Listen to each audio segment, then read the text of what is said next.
Bonjour, je me présente, Jean-Francis Formule, fraîchement quinquagénaire, professeur de cours généraux dans un enseignement technique secondaire spécialisé, marié à Fabienne, infirmière en milieu hospitalier et papa de Aurore, étudiante en première master de médecine. Je vous présente mon voisin, et oui, comme vous le voyez, je vis dans l'entité d'Ureux et je suis thierrois et fier de l'être. Amené en politique en 2000 par notre ancien bourgmestre Albert Tezin, j'aurais pu revendiquer un poste de conseiller CPAS, mais je me suis attelé à la tâche pour laquelle il m'avait mandaté, c'est-à-dire dynamiser le sport au sein de l'entité d'Ureux.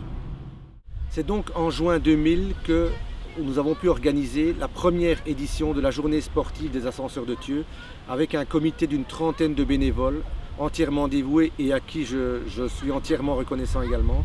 Et cette journée sportive, donc, qui est maintenant reconnue dans toute la région, a attiré parfois sur ce même site plus de 1500 sportifs. Alors, parallèlement à cela, les sports d'hiver qui avaient été lancés par l'ancien bourgmestre M. Tezin ont pu également continuer à être appliqués sur la ville d'Ureux. C'est lors des élections communales de 2006 que nombre de Rhodiens m'ont élu et m'ont permis d'intégrer la gouvernance de la ville d'Ureux en tant qu'échevin, ayant comme attribution l'enseignement et les sports, mais également le civisme et la mobilité. Sans parti et sans a priori, je me suis attelé à la tâche dès ma mise en fonction, et ce, pour le bien-être de tous, mais avec deux grandes priorités, la revalorisation de notre enseignement communal, mais également la dynamisation des sports et des infrastructures dans notre ville d'Ureux. Mon principal souci pour réaliser ces objectifs était d'ordre budgétaire.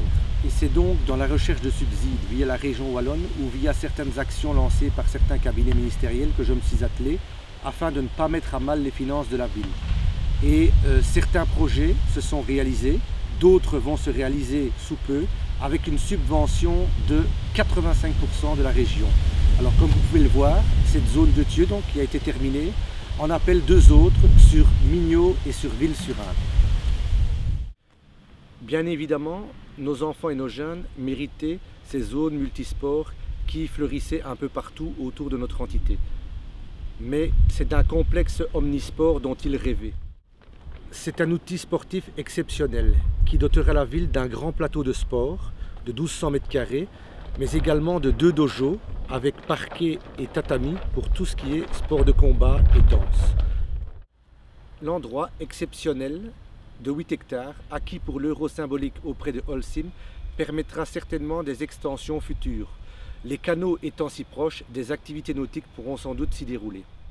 Notons également la situation exceptionnelle de ce complexe omnisport qui est situé sur un site classé patrimoine UNESCO, donc vraiment tout proche de l'ascenseur numéro 4.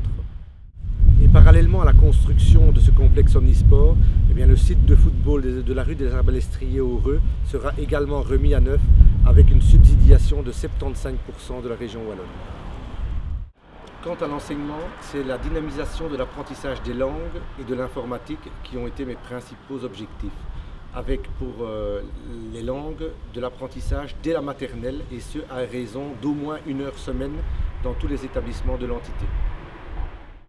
C'est d'ailleurs l'informatique et les évolutions technologiques qui m'amènent à vous présenter une campagne un peu différente et moderne.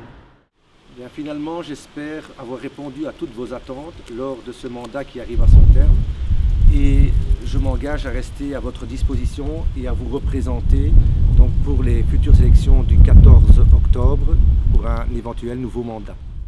Alors, toujours sans parti, mais bien pour le bien-être de tous les Rhodiens, n'oubliez pas, le 14 octobre, ne votez pas nul, votez formule.